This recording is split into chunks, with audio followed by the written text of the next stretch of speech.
Caríssimas amigas e amigos, prescindindo de protocolos e dos vários cargos que cada um desempenha, e nós sabemos que esses cargos protocolares não correspondem necessariamente à importância que as pessoas têm na vida real, na vida do dia-a-dia. Eu queria, em primeiro lugar, agradecer o convite que me foi formulado pela senhora eurodeputada Marisa Matias para aqui estar hoje. Foi assim de repente. Como ela é, assim de repente. Como eu sou, assim de repente. E, portanto, encontramos numa outra situação completamente diferente. Eu disse, eu tenho no Porto um encontro fundamental. Organizado, eu tenho a responsabilidade, não é só nacional, é também europeia. Sou vice-presidente à escala europeia. É já no próximo dia. Eu disse, nesse dia tenho amanhã no Tejo, tenho um compromisso depois em Belas. A que horas é? Às 6h30 da tarde. Bom, vou ver como é que consigo chegar às 6h30 da tarde ao Porto, mas vim. E não era possível recusar o convite. E não era possível recusar o convite por vós, e já direi depois o que é que isso quer dizer, mas também por ela. Por ela também porquê? Porque como pessoa, como cidadão e como Presidente da República, eu tenho acompanhado a sua militância cívica, a sua militância social, a sua militância cá dentro e lá fora. E mesmo quando é militância lá fora, é pensar cá dentro, naqueles que cá vivem. Ou nos portugueses que estão espalhados pela Europa ou pelo mundo, mas em particular pela Europa. E de facto tem sido muito consistente, muito determinada, muito lutadora. Foi assim, é assim e será assim. E eu que sou muito mais velho do que ela, se tiver vida e saúde, irei assistir aos passos que ela continuará a dar na vida, nomeadamente na vida política, e tenho a certeza que são passos importantes ao serviço de Portugal, ao serviço das portuguesas e dos portugueses. E eu penso que, por isso mesmo, ela merece a vossa gratidão e uma salva de palmas.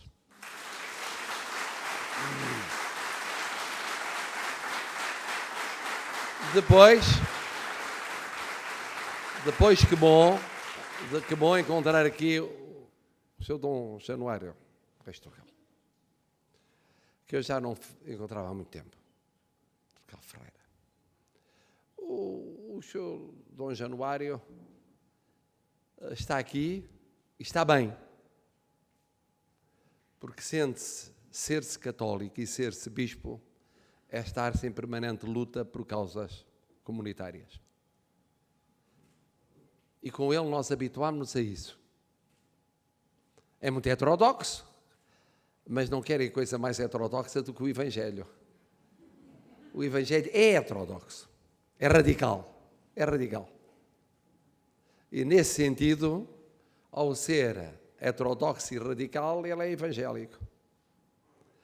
E aqui isso significa, em termos concretos, há uma causa social, é uma causa justa. É uma causa que envolve centenas, para não dizer mais do que isso, de portuguesas e de portugueses. Onde é que a Igreja Católica deve estar? Onde é que aqueles que acreditam, esse e muitos outros, que têm outras crenças, ou não têm, mas aqueles que o têm e têm uma particular responsabilidade, têm que estar na primeira linha, na vanguarda dessas lutas. Não é sequer na retaguarda, é na vanguarda. Foi assim nos primeiros tempos evangélicos. Foi assim. Pois é verdade que a história, nomeadamente a história da sociedade portuguesa, foi muitas vezes a da identificação de setores da Igreja, cristãos e depois chamados católicos, com formas de pensamento e formas de atuação predominantemente conservadores, predominantemente a ver-se à mudança. E isso deu confusões injustas. Não há dessas confusões com o seu Dom Januário. Portanto, é bom que aqui esteja hoje também connosco. Muito obrigado.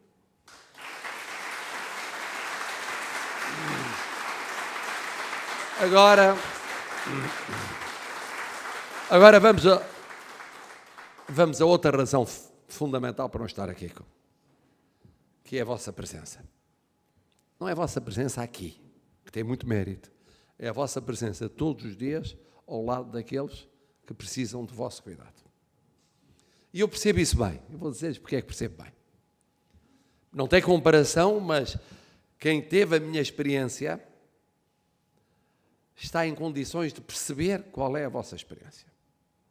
A minha experiência é pública e notória, é de, dentro da limitação das condições da minha vida, ter ao longo dela estado presente como voluntário em situações de cuidados paliativos.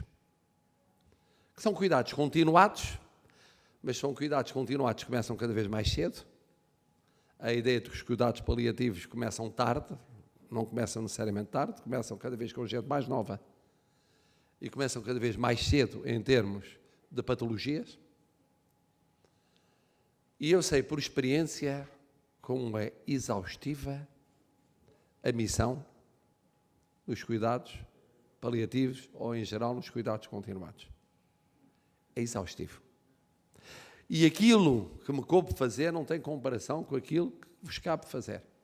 Isto é, eu, nos intervalos da minha vida profissional, nos tempos sobrantes da minha vida profissional, como professor, na comunicação social, noutras atividades que tive, acorria para acompanhar,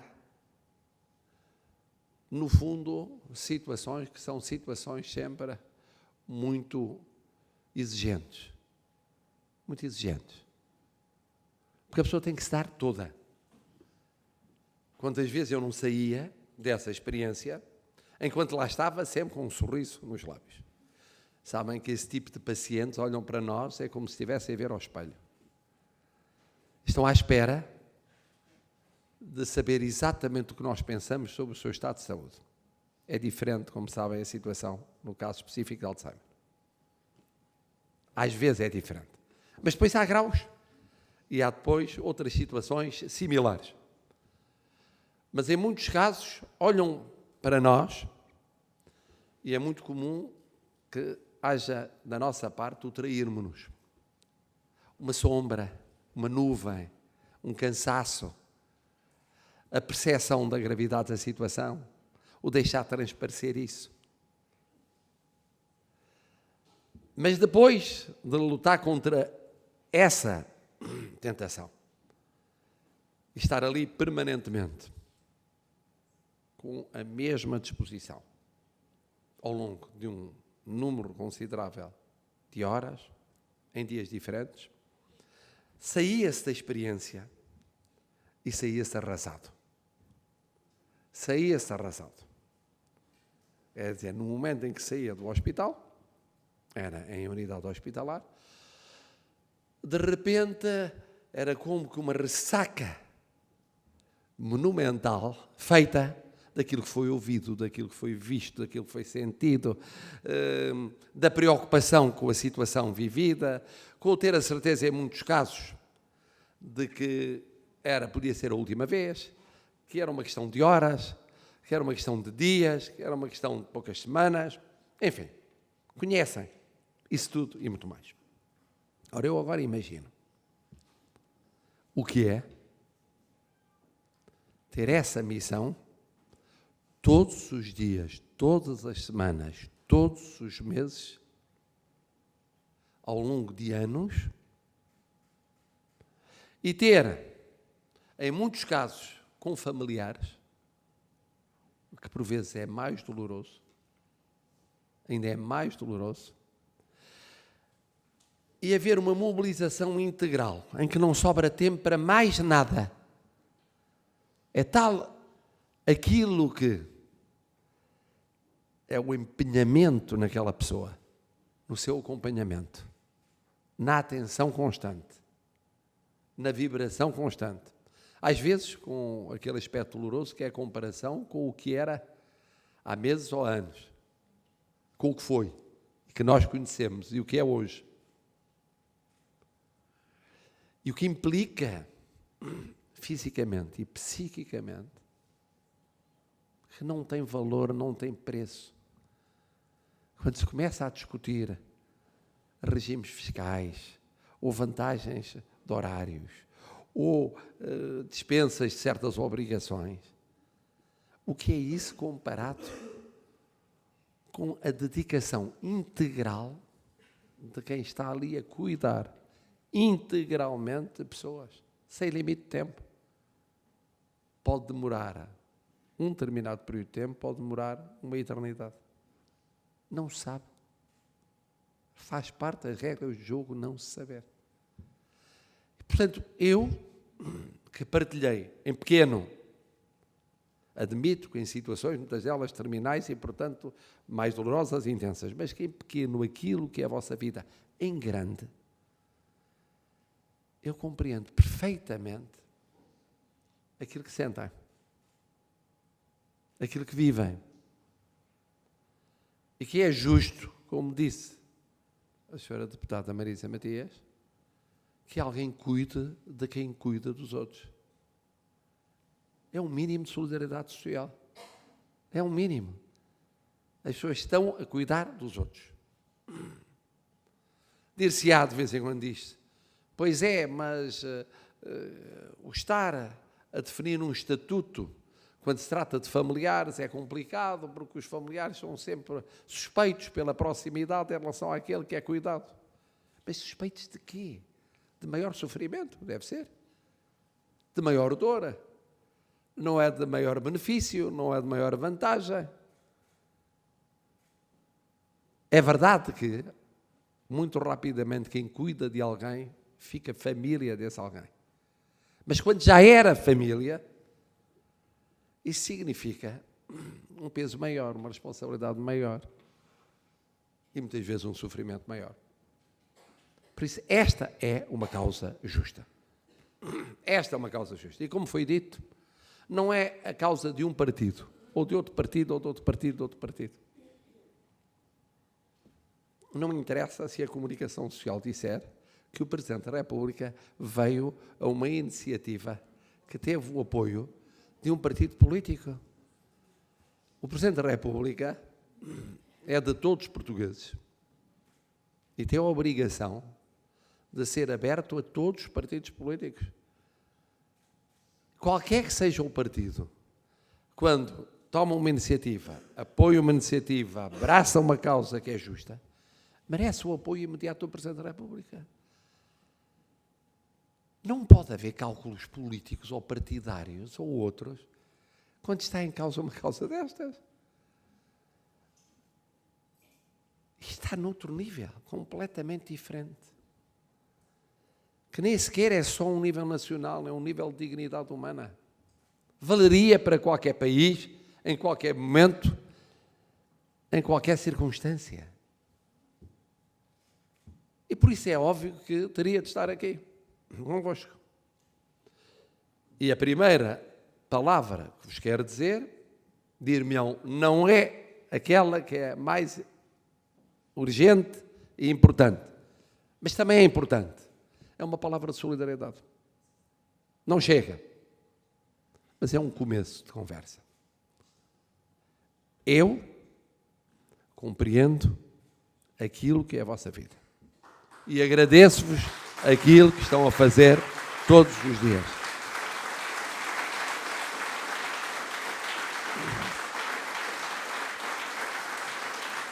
Porque também esta coisa esquisita é que a vossa vida é feita de cuidar dos outros. E depois, no dia a dia, as pessoas acham normal que façam isso. E é tão normal, tão normal, tão normal, que se esquecem de vos agradecer. Não é por mal. É porque acham que é óbvio. Resulta da natureza das coisas. Há de haver alguém que cuida.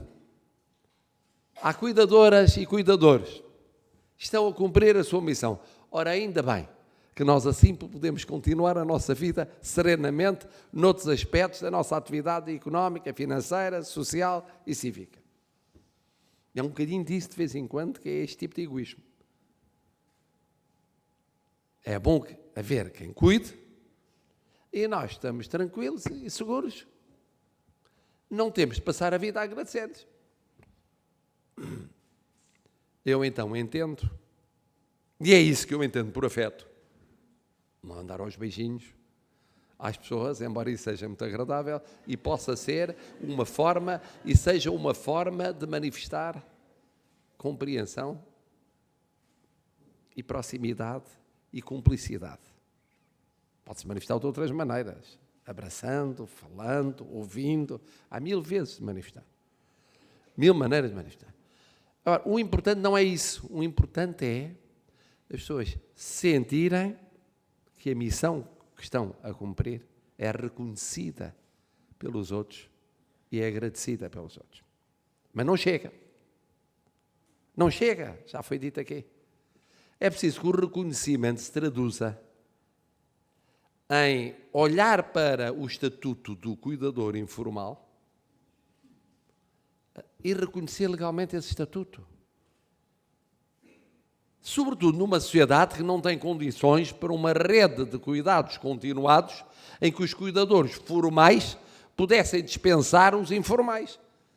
Não, vamos imaginar que vivíamos numa sociedade diferente, ideal, em que era possível à comunidade, Estado, autarquias locais, institutos, outras organizações variadas, terem uma rede de cuidados continuados tão completa, tão boa, tão suficiente, que houvesse só uma margem de cuidadores informais que ajudavam, que apoiavam, que não eram tão importantes como são.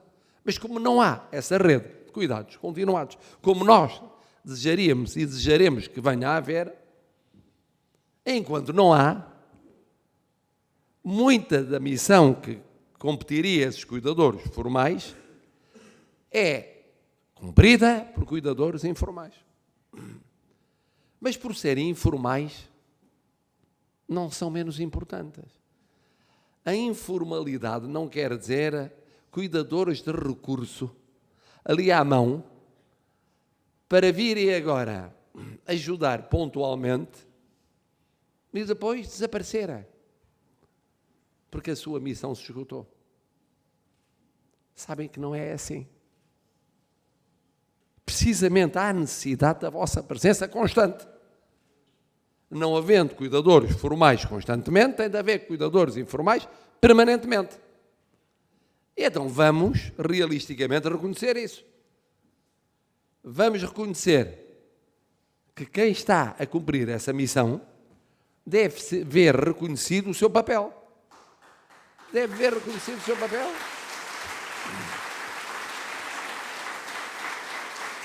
Dirão alguns, bom, mas isso aí cabe à sociedade civil. E, portanto, num escritório de advogados, esse escritório dá um regime favorecido àqueles dos seus elementos que sejam cuidadores informais. Isso acontece em alguns casos, mas só em alguns casos. Vamos admitir que há fundações, ou que há associações, ou que há outras instituições que realmente proporcionam, por sua iniciativa, esse estatuto de cuidadores informais. É bom, mas não chega. Não chega, realisticamente não chega. E como não chega, e olho para vós, não vos vou perguntar, mas a maioria esmagadora não cabe nesses casos. Não trabalha em nenhuma instituição que vos proporcione esse estatuto. Vivem famílias onde cumpre essa missão, ou vivem comunidades onde cumpre essa missão sem estatuto, faz sentido que venha a ser debatido no Parlamento um diploma legal sobre esse estatuto. Dir-se-á também, bom, mas há limites de recursos financeiros, sabemos isso. Não é possível proporcionar aquilo que seria o ideal aos cuidadores informais. Mas é possível começar por algum lado. Ninguém iria exigir um estatuto perfeito. Pois se não há uma rede de cuidados continuados à medida do que seria o nosso sonho, não se vai sonhar com um estatuto de cuidador informal perfeito. Mas entre haver um perfeito e não haver nenhum, Há graus. Há pequenos passos que podem ser dados. Há passos que podem ser dados. São milhares e milhares. Não é possível cobrir todos imediatamente. E cobrir todos em tudo aquilo que seria a cobertura ideal. Então vamos ver se é possível cobrir pelo menos alguns, o maior número, numa cobertura que não é ideal, mas que seja um começo de cobertura. Isto parece que é sensato. E é prático. É justo, sensato e prático. E lutar por isto? Dir-se, mas é lutar por uma utopia. Não é lutar por uma utopia, porque a vossa vida não é uma utopia. Ou melhor, pode corresponder à realização de uma utopia, mas é feita de muita dedicação concreta com os pés assentes no terreno todos os dias na vossa vida. Isso existe. É pena que as pessoas nem sempre tenham essa noção.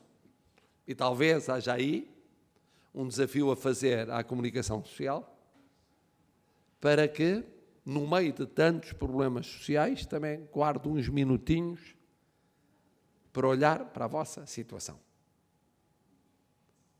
Porque de tão óbvia, comparada com outras situações consideradas mais dramáticas, corre o risco de ser esquecida.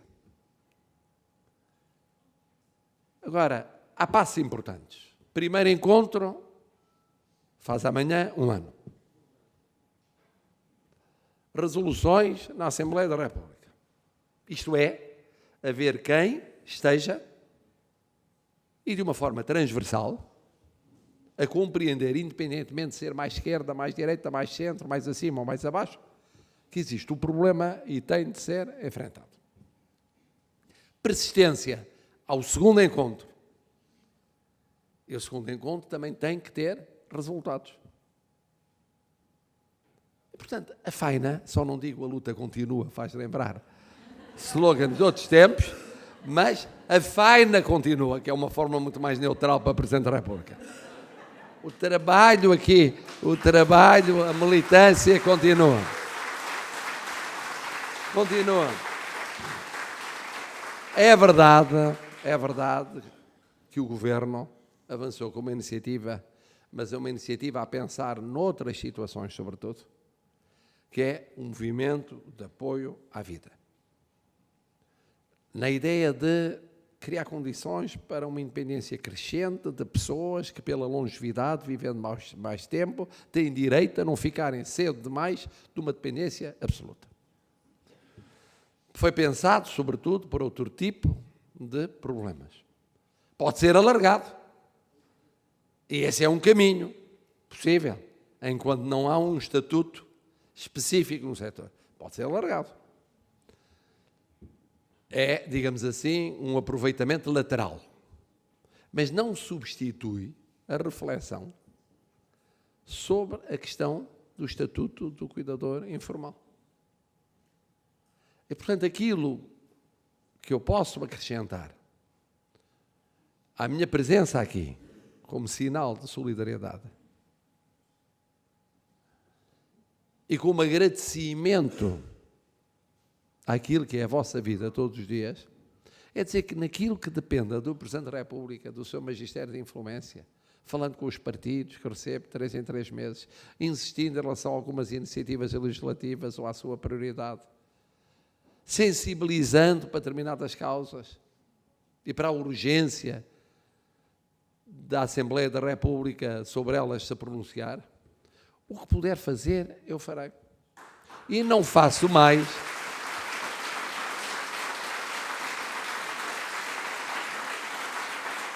E não faço mais do que o meu dever. Não faço mais do que o meu dever. Quem se candidata a estes cargos, e temos ali outra candidata, no passado, e só Deus sabe, se não, também no futuro, mas quem se candidata a estes cargos, candidata-se precisamente com o compromisso de cumprir uma missão ao serviço dos outros. São 5 anos de cumprimento de uma missão ao serviço dos outros. No meu caso, decorre apesar de estarmos numa república laica, que é bom que se declare isso, do meu compromisso cristão. Ser-se cristão não é ser à segunda, quarta, sexta e não ser à terça, quinta e sábado, e ser em questões paroquiais, intra-eclesiais, e não ser no que é fundamental, que é o serviço dos outros em comunidade. Mas não fosse eu cristão, fosse de outra religião, de outra igreja, ou não fosse, ou não tivesse religião na igreja, mas tivesse princípios que passam pela dignidade da pessoa humana, que aliás está na Constituição, que o Presidente tem de cumprir e fazer cumprir, teria sempre a obrigação de estar aqui hoje convosco. E por isso não tem nada que me agradecer. O único a agradecer sou eu. Agora, isto não é o fim de um caminho. Isto é o começo de uma nova fase do caminho. Vamos ao resto da caminhada. Obrigado.